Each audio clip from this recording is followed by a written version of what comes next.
ओम शांति। पुरुषार्थ से प्रारब्ध। आज का हमारा विषय है संसार में सुख शांति का साम्राज्य स्थापित करना। तो आइए इस विषय पर थोड़ा विस्तार से समझते हैं। ओम शांति।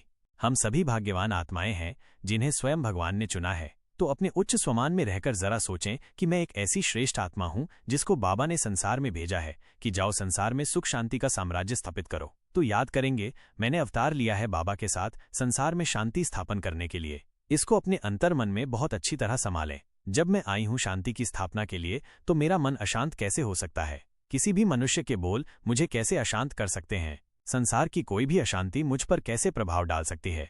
तो इससे बहुत फायदा होगा। हमारे अंदर शांति की शक्ति समा जाएगी और हम किसी भी परिस्थिति में अपनी शांति को नष्ट नहीं होने देंगे। सुख शांति से संपन्न जीवन ही एक ज्ञानी आत्मा का वास्तव में सच्चा लक्षण है। यदि ज्ञानी बनकर भी चित्त शांत न हुआ, यदि ये जानने के बाद कि मैं आत्मा शांत स्वरूप हूं, किसी ने अपने चित्त को शांत न किया, तो सत्य ज्ञान लेने का लाभ ही क्या हुआ? बाबा अभी आया है इस धरा पर शांति की स्थापना के लिए। हम जितना अपने चित्त को शांत करेंगे, हमें संसार में शांति स्थापन करने में बहुत मदद मिलेगी।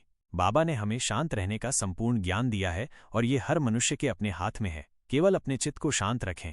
यदि किसी ने अपनी शांति दूसरों के हाथ में दे दी हो, यदि किसी की शांति परिस्थितियों के वश नष्ट हो जाती हो, यदि कोई चाहता हो मैं अकेला रहूं, कोई मुझे कुछ कहे नहीं, क्योंकि मेरी शांति समाप्त हो जाती है, तो उसके पास तो शांति की शक्ति है ही नहीं। जिस मनुष्य के पास शांति की शक्ति होगी, वो तो ये कहेगा कि संसार में कोई ऐसी बात नहीं, कोई ऐसा मनुष्य नहीं जो मेरी शांति को नष्ट कर सके। चाहे कितनी भी परिस्थिति आ जाए, चाहे कोई भी मुझे कुछ भी बोल दे, चाहे किसी का व्यवहार कैसा भी हो, मेरी शांति तो शांति ही रहेगी।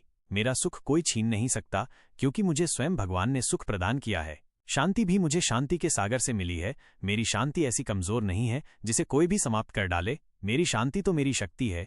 तो आज सारा दिन हम लक्ष्य रखेंगे ये अभ्यास करने का। हर घंटे में 2 बार मैं आत्मा हूँ, शांत स्वरूप हूँ, शांति मेरा स्वभाव है, इसे स्वीकार करेंगे बहुत अच्छी तरह कि शांति मेरी नेचर है। बार बार जब अशरीरी होने का अभ्यास करेंगे तो डीप साइलेंस, शांति की गहरी अनुभूति होती रहेगी और इससे सभी संकल्प इस अशरीरी अवस्था में समा जाएंगे और हम अपने को सारा दिन व्यर्थ से मुक्त और निरसंकल्प महसूस करेंगे।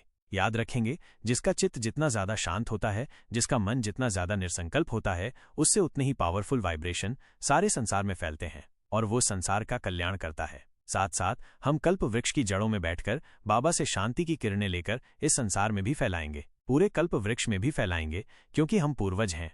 तो आज कम से कम 5 बार कल्प वृक्ष की जड़ों में बैठकर पूरे कल्प वृक्ष को शांति का दान देंगे और हर घंटे में 2 बार अशरीरी होने का अभ्यास करेंगे और स्वयं को शांति की शक्ति से संपन्न करेंगे, ताकि संसार में पुनः शांति स्थापित हो सके और संसार में अनेक तड़पती हुई आत्माओं के चित्त शांत हो सके। अच्छा, ओम शांति।